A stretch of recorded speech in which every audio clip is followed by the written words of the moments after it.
Say it with me, stingrays are predators. Just like their sharky cousins are predators, stingrays are predators, and they're not just predators of little like creepy crawly things that live in the sand like you might assume. They can be higher order predators capable of feeding on fish.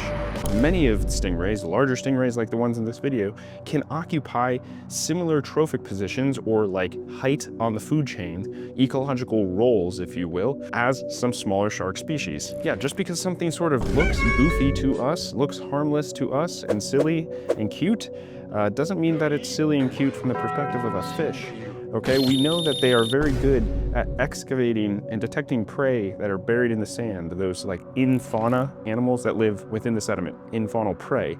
Things like crustaceans and mollusks and annelid worms and polychaetes and stuff like that.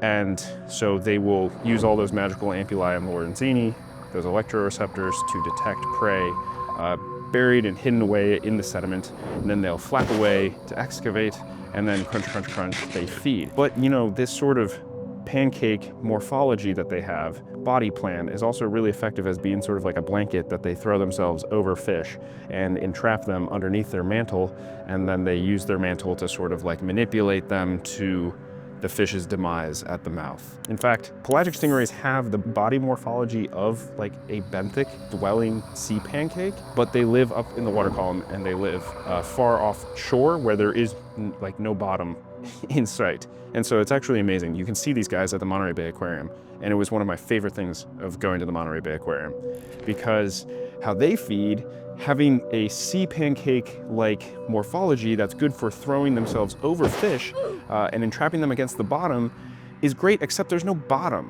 right, when you're a pelagic stingray. And so what they do is they instead use the surface of the water.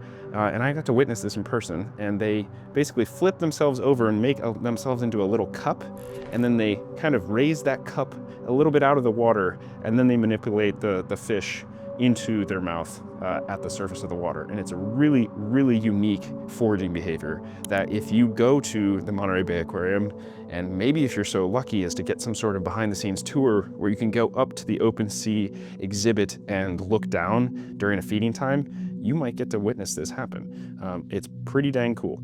So anyways, stingrays are predators, and as predators, they might feed on upper level prey like fish. Now you know.